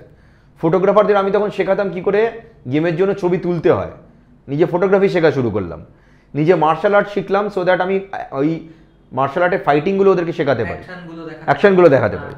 এই করতে করতে ভারতবর্ষের আরেকটা খুব বড় গেম টাইটেল আমরা তৈরি করি, ফাইট অফ দ্য লিজেন্ডস, যেটা অন্তত গেমিং ইন্ডিয়াতে বেশ বড় পপুলার হয়ে দাঁড়িয়েছে। আজকে টিল ডেট এটার আমাদের ভার্সন চলে, পার্ট 1, পার্ট 2, পার্ট 3 বলে। এগুলো করতে করতে তখন 2015 সাল নাগাদ আমার প্রচুর প্রেস নিউজ হয়েছে চারদিকে, মানে সমস্ত নিউজ পেপারে আমি মোটামুটি রয়েছি। সেই সময় আমার চিন্তা আসে, বাঙালি ব্যবসায়ী গ্রুপ বলে কোনো সেরকমভাবে আমি খুঁজে পাচ্ছি না। So Y Kant we make it? তো ওই টাইমটায় এখানে অনেকে ব্যবসা করতো, প্রচুর বাঙালি ব্যবসায়ী ছিল যারা হয়তো কেউ ট্রেডিং করছে, কেউ কনসালটেন্সি করছে। আমি শুরু করলাম বং এন্টারপ্রেনার। বং এন্টারপ্রেনারে আমরা বেশ কয়েকজন একসাথে মিট করতাম, 2015 কথা বলছি। বেশ পপুলার হয়ে দাঁড়ালো বং এন্টারপ্রেনার। বাঙালিদের দেখলে আমার একটা প্যাশন হয় যে অন্তত বাঙালি ব্যবসায়ী ব্যবসা করছে। এবার তুমি আমাকে একটা বোধহয় একটা লাইন তুমি আমার পড়েছিলে, যে আমি তোমায় যখন টেক্সটে লিখেছিলাম বাঙালি কেউ কিছু করছে আমার ভালো লাগছে। তুমি যদি হিস্ট্রিতে চলে যাও, আমি একটু গেম থেকে অন্যদিকে চলে যাচ্ছি। দ্বারকানাথ ঠাকুরের নাম নিশ্চয়ই চেনো, প্রিন্স দ্বারকানাথ ঠাকুর।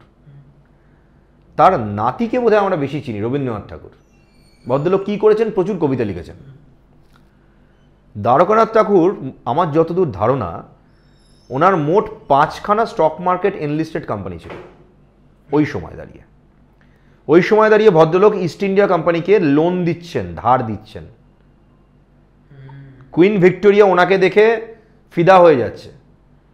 এই বাঙালি যে ধুতির কোঁচাটা নিয়ে স্ট্রংভাবে হাঁটছে রাস্তায়, হঠাৎ বেশ কিছু যুগ বাদে আমরা দেখছি বাংলায় যদি কাউকে বলা হয় ব্যবসা করবে, সেই ছেলেটা বা মেয়েটাকে ডাউন করা হয় ফ্যামিলি থেকে।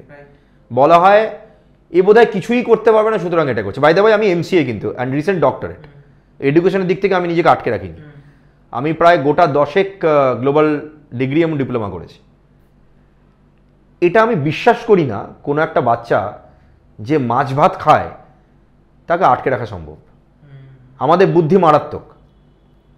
একটা বাচ্চাকে যদি আমি একটু তার প্যাশনটাকে চিনিয়ে দিই, একটু বুস্ট আপ করি, এটা বলি না রে তুই জব পাসনি বলে তুই ব্যবসা করছিস এরকম নয়, তুই প্র্যাকটিক্যালি ব্যবসা করবি বলে করছিস, তুই এগিয়ে যা, ও কিন্তু অনেক বড় হবে।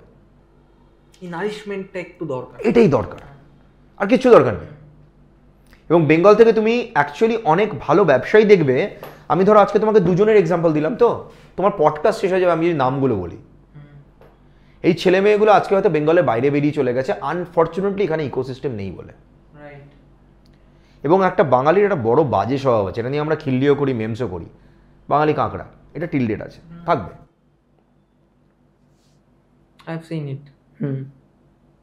বলো, আর বলো। হ্যাঁ, তো একটু একটা ক্যাজুয়াল টক করব, জাস্ট বিকজ মানে খুব বুম চলছে সেটা, ঠিক আছে? ঠিক আছে। তো রিসেন্টলি শার্ক ট্যাঙ্ক শুরু হয়েছে।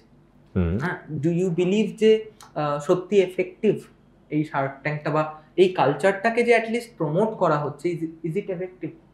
Shark Tank is basically curated by my friend Dr. Apurva. Okay. We are very good friends for quite a long number of years.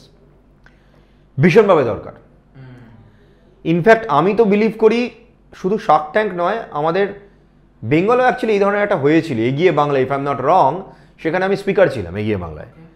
সেখানেও প্রচুর এরকম ব্যবসায়ীকে তুলে ধরা হয়েছিল, কিউরেটেড বাই বাংলা নাটক এবং IIM ক্যালকাটা ইনোভেশন পার্ক। এই ধরনের প্রোগ্রাম প্রচুর হওয়া দরকার। বাঙালি বাবা মাদের বোঝা দরকার অ্যাকচুয়ালি ব্যবসা মানে কতটা রিস্ক নিতে হয়। দেখো তোমাকে একটা ছোট্ট জিনিস বলি, তুমি যে টার্মটা উচ্চারণ করলে শার্ক ট্যাঙ্ক, কথাটা কেন? শার্ক ট্যাঙ্ক মানে হচ্ছে তুমি একটা হাঙরের ট্যাঙ্কের মধ্যে বসে আছো, তুমি পালাতে পারবে না, সামনে দিয়ে হাঙরটা ঘুরে বেড়াচ্ছে। তোমার কাজ হবে ওই রিস্কি এনভায়রনমেন্টের থেকে কাম অ্যান্ড কোয়াইট হয়ে নিজের কাজ করা বা বেঁচে বেরিয়ে আসা, রাইট? ব্যবসাটাও তাই। আমি ব্যবসা করাটাকে অ্যাকচুয়ালি বলি, আমার নিজের একটা পডকাস্ট আছে, রাইডিং টাইগার উইথ অরিজিৎ। সেখানে আমি পিওর এন্টারপ্রেনারদের আনি যারা change makers, there is a criteria. এবং আমার ধারণা অনুযায়ী এন্টারপ্রেনারশিপ মানে হচ্ছে রাইডিং আ টাইগার। কারণটা বলি, যখন তুমি স্টার্ট করছো, ওরা একটা ছোট্ট কাপ, ছোট্ট বেবি টাইগার, তুমি ওটাকে দুধ খাওয়াচ্ছ, নারিশ করছো, আদর করছো, বড় করছো। বাট তোমার ইন্টেনশন কিন্তু এটাই থাকছে, ব্যবসা যখন বড় হবে, মানে তোমার বাঘ যখন বড় হবে, তুমি ব্যবসার উপর ডিপেন্ড করে দিয়ে নিজের লাইফ চালাবে। Yes or no? ইয়েস। ওটাই তোমার ইনকাম, ওই দিয়েই তোমার ফ্যামিলি চলবে। এবার যদি তোমার বাঘটা ক্ষুধার্ত থাকে, দৌড়াতে পারবে না, একদিন খুব খিদে পেলে তোমায় খেয়ে ফেলবে, যেটা তুমি তোমার পডকাস্টে প্রথমে বলেছিলে প্রচুর ব্যবসা নষ্ট হয়ে যাচ্ছে। তো কি করে তুমি তোমার বাঘের পিঠে চাপবে, কি করে বাঘটাকে খাওয়াবে, কতটা খাওয়াবে? এখন এই বেটার ছেলে তো আর দুধ খায় না, এ তো এখন মাংস খায়। তো মাংসটা তো একদম র, কতটা খাওয়াবে, কি খাওয়াবে তোমার উপর ডিপেন্ড করছে। ব্যবসা করাটা ঠিক সেরকমই, প্রচণ্ড রিস্কি, ভীষণ। কিন্তু এটা অনেকটা সাঁতার জানার মতনও। তুমি যদি একবার শিখে যাও, তোমাকে যে কোনো জলে ফেলে দিলে তুমি ঠিক সাঁতার কেটে বেরিয়ে আসবে, অসুবিধা হবে না। একবার শিখলে আর লোকে বলে না। আমি আজকে ডেটে দাঁড়িয়ে 2024-এ আমি প্রায় 18টা ব্যবসা করি। আমার নিজের মুভি প্রোডাকশনের একটা ব্যবসা আছে, আমার মুভি প্রডিউস করি। আমার নিজের একটা প্ল্যাটফর্ম আছে যেখানে অ্যাক্টর অ্যাক্ট্রেসরা কাজ পায়, it's called glam world face. এটা শুরু করার উদ্দেশ্য ছিল, আমি যখন মডেলদের নিতাম, ওদের সাথে কয়েকদিনের সাথে যখন বন্ধুত্ব হয়ে যায়, আমি জানতে পারি ওরা কাজ পেতে গেলে ওদের কত বেগ পেতে হয়। আমি বললাম আচ্ছা দাঁড়া, তোদের জন্য আমি একটা প্ল্যাটফর্ম করে দিচ্ছি। এইভাবে শুরু করা, ওই যে বললাম বাই প্যাশন। মানি মেকিংটা অটোমেটিক্যালি হয়ে গেছিলো, জানো তো। এবার আমি দেশ ভ্রমণ মানে বিদেশ ভ্রমণ করা শুরু করি, আমার ঠিক মনে নেই, যতদূর ধারণা 2008 কি 2009 থেকে। আমি প্রথম দিকে যে দেশগুলোয় যাই, সাউথ ইস্ট এশিয়ায় যাই, এবং ফার্স্ট বিগ বড় যদি তুমি ব্রেক বলো টেকনোলজির দিক থেকে, সাউথ কোরিয়া। আমি সেখানে জানতে পারি কসপ্লে কী করে একটা বড় মার্কেট। আমি বেঙ্গলের বোধহয় ভারতবর্ষের প্রথম কোম্পানি বা লোক যে নিজের সুপারহিরো ক্যারেক্টার দিয়ে কসপ্লে শো এখানটায় ফ্লোট করে। আইটিসি সোনারে আমার এটার প্রোগ্রামটা হয়েছিল jointly with another organization, right. কিন্তু এখানে আমি যেটা দেখতে পাই, টেকার্স নেই, কসপ্লে বোঝার মতন শুধু শো হিসেবে রয়েছে। এটাকে ব্যবসা হিসেবে কনভার্ট করতে যখন আমরা যাই, মার্কেট রেডি নয়।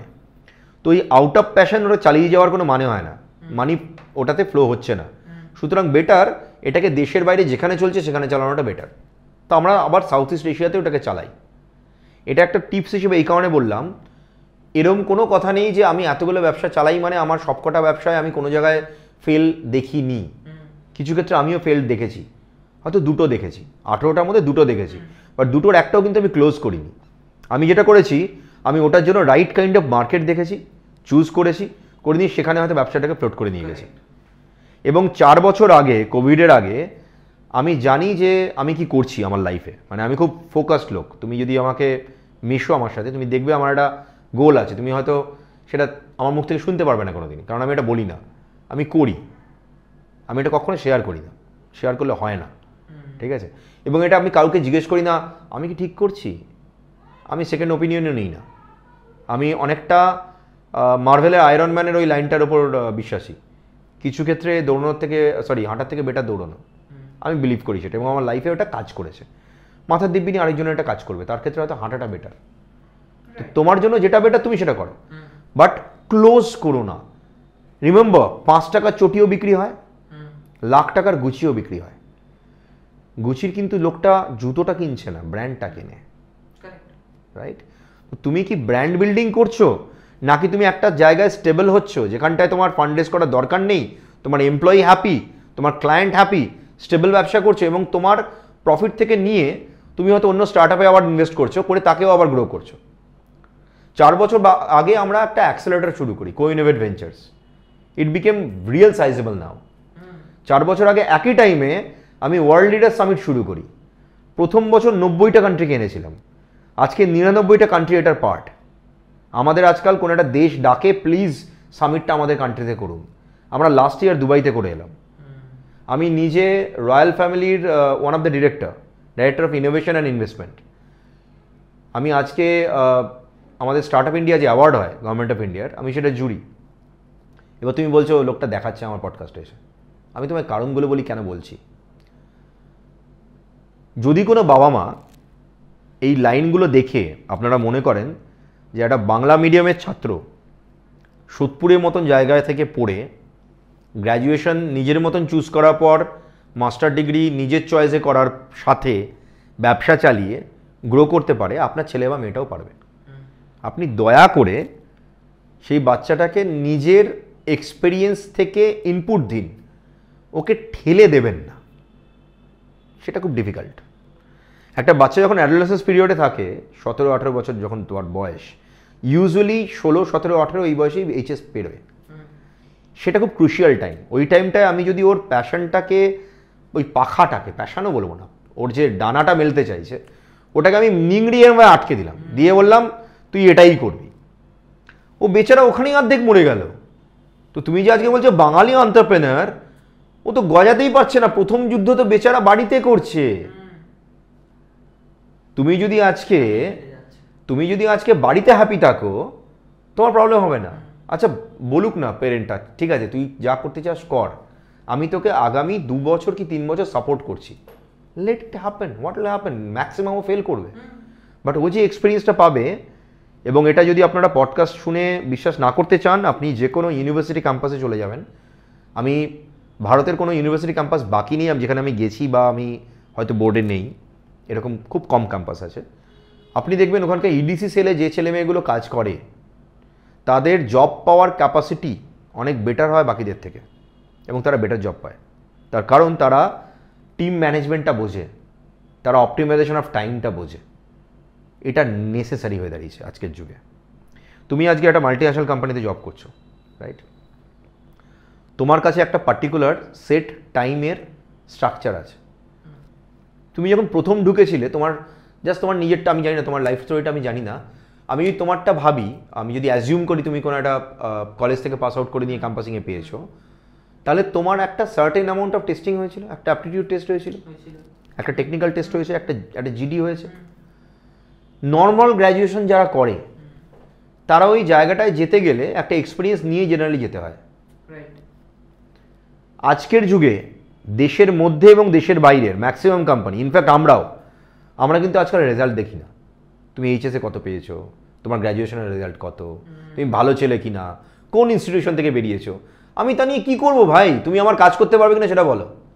তোমার এই স্কিলসেটটা আছে, তুমি পাইথনে কোডিং করতে পারবে, সিশার্প জানো, সিশার্পে এই লেভেলটা জানো, ওই টেস্টিংটা তুমি যদি প্রপার পারো, নেক্সট যেটা আমার বোঝার দরকার হয়, কোন ফ্যামিলি থেকে তুমি আসছো, কোন জায়গা থেকে আসছো, তোমার কালচার কি, তুমি কি আরেকটা ছেলে বা মেয়ের সাথে মিশতে পারছো, নাকি তুমি একা চুপচাপ ঘুপটি মেরে বসে থাকবে?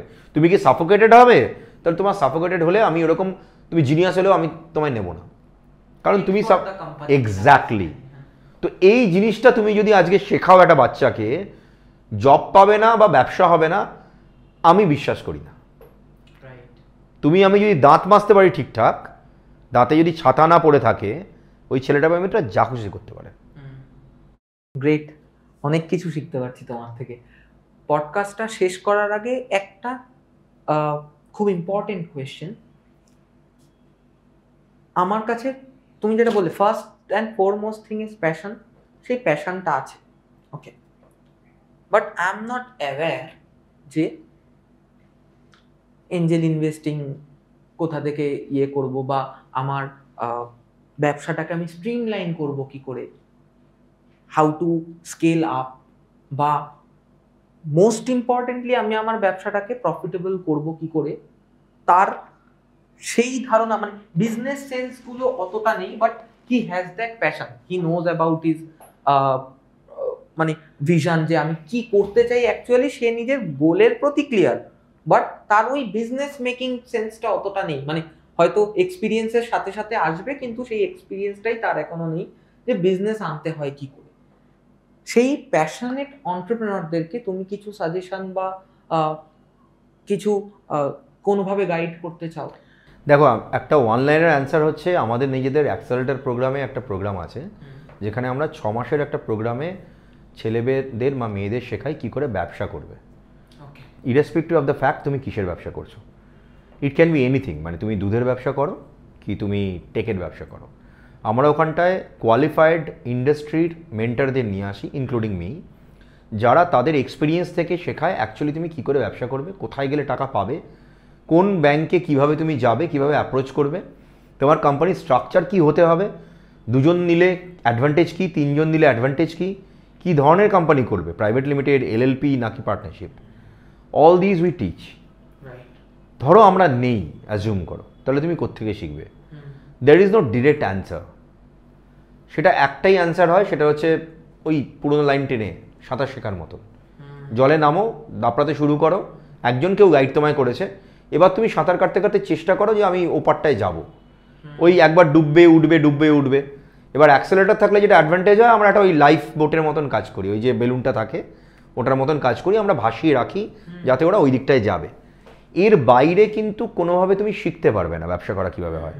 বাকিটা যেটা তুমি শিখবে, যদি কোনো স্কুল কলেজে শেখো, তুমি ম্যানেজমেন্ট শিখতে পারবে, থিওরি শিখতে পারবে, রিয়েল প্র্যাকটিক্যাল জিনিস তুমি এই রকম প্রোগ্রামগুলোতেই পাবে। এবার আমরা ছাড়া আর কারা আছে?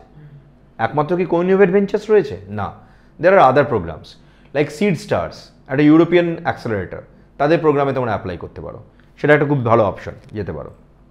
টেক স্টার্স, সেটা আরেকটা অপশন যেটা জেনারেলি ইউএস বেসড, সেটাতে অ্যাপ্লাই করতে পারো। তুমি যদি মনে করো টেক সস বলে একটা প্রোগ্রাম হয়, যেটা আমাদের খুব কাছাকাছি, ক্যালকাটার কাছাকাছি থাইল্যান্ডে হয়, ইজ দ্য বিগেস্ট টেকনিক্যাল বলতে পারো টেক ওরিয়েন্টেড ব্যবসার একটা প্ল্যাটফর্ম। দেন আরেকটা রয়েছে, সেটা ফিনল্যান্ডে হয়, run by my friend Peter, ঠিক আছে, স্ল্যাশ এটার নাম। এরকম বহু প্রোগ্রাম রয়েছে, যে কোনো একটায় জয়েন করাটা ভালো। সাধারণত অ্যাক্সেলারেশন প্রোগ্রাম 6 মাসের হয়, পেইড প্রোগ্রাম হয়, বাট অ্যামেজিং অ্যাডভান্টেজ পেয়ে যায়, দুর্দান্ত নেটওয়ার্ক তৈরি হয়। 6 মাসে তোমার হয়তো মানে 1,500-2 হাজার তোমার ব্যবসায়ী নেটওয়ার্ক তৈরি হবে। এটার জন্য অ্যাক্সেলারেশন প্রোগ্রামে জয়েন করাটা বেটার। আমি একটা কথা বলছি যে এই অ্যান্সারটায় মানে I am very much impressed, তার কারণ তুমি একদম রিয়েল লাইফ সিনারিও বেসডের উপর কথা বলার চেষ্টা করেছো।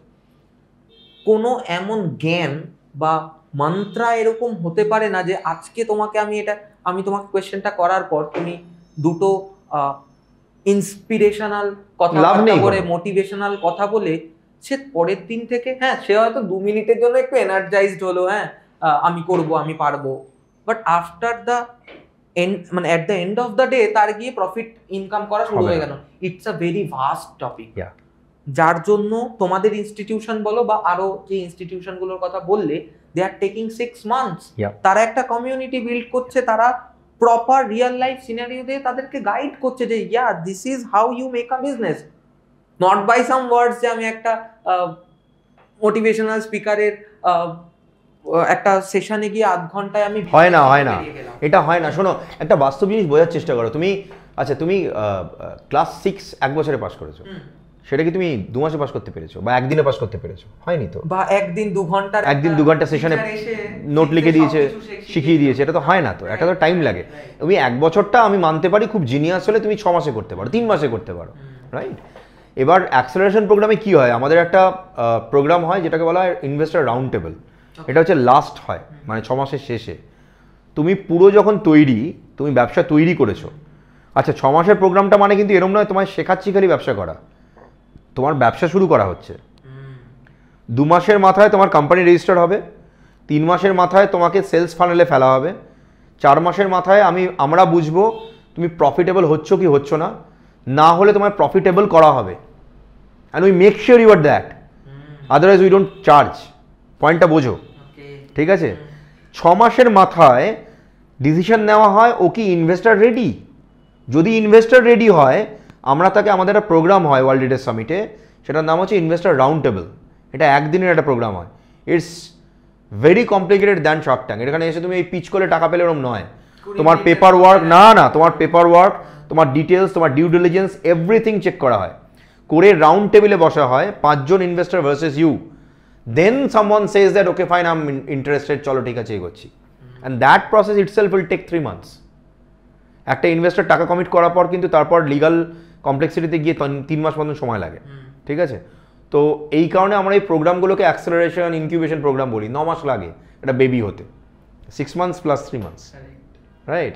তো এইভাবে জিনিসটাকে এগোনো যায়। আর মোটিভেশন নেওয়া ভালো, সেলফ মোটিভেটেড হওয়াটা আরও বেশি বেটার। অ্যাকচুয়ালি এটা আমাদের কালচারগুলোতে আছে, আমি ধর্মে যাব না, কারণ হিন্দু কিন্তু কোনো ধর্ম নয়, হিন্দুত্বটা হচ্ছে রিচুয়াল, ধর্মটা হচ্ছে সনাতন ধর্ম, ঠিক আছে? অনেকেই আমরা গুলিয়ে ফেলেছি। আমি কি একটু ছোট্ট ইন্টারাপ্ট করতে পারি? ইটস খুব মানে আমার close to my heart concept. 33 কোটি দেবতা তোদের, ওরে 33 কোটি নয়, 33 রকমের দেবতা, তার মধ্যে অষ্টবসু রয়েছে। I can go on with this subject, ঠিক আছে? এবার আমাদের বেসিক জিনিসটায় অ্যাকচুয়ালি আমরা বোধহয় হারিয়ে ফেলেছি। তুমি দেখবে আমি কথা বলার টাইমে অনেকবার এইভাবে করছি। আমরা যখন দেখা করি একে অপরের সাথে, ওয়েস্টার্ন কালচার অনুযায়ী আমরা হ্যান্ডশেক করি, হাই বলি, বাট আমাদের কালচারে কিন্তু চিরকাল আমরা বলে এসেছি নমস্কার। এটার ইনার মিনিং জানো? ইনার মিনিংটা হচ্ছে নমঃ তে নমঃ, নমস্কার প্রতি নমস্কার। ইন ডিটেলস, ইন ইংলিশ, নমঃ your brain, te namah, my brain, or namah, my brain, te namah, your brain, comes together to do a greater goodness. তো আমি প্রথম থেকেই বলছি তুমি আমি চলো একসাথে কিছু বড় করি, তাই নমস্কার বলছি।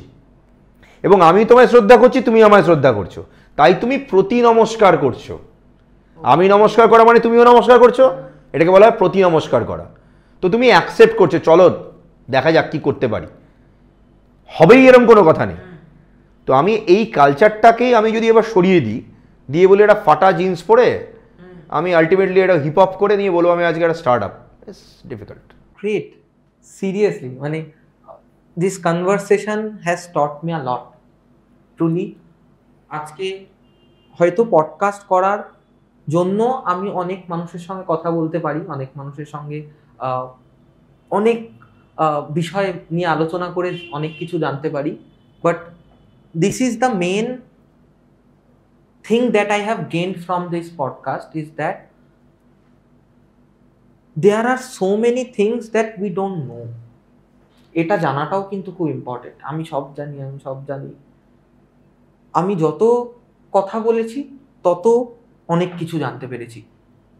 Really that was a great experience for me, and you have promised me that you will come to another session of this podcast, of course, just to discuss the epics and the mythology part. Okay, so hopefully আমাদের খুব শিগগিরই আবার দেখা হচ্ছে। আজকের পডকাস্টটাকে আর বেশি দূর টানবো না, এখানে আমি শেষ করছি। And thank you so much again, মানে for your time and expertise. Always ধন্যবাদ।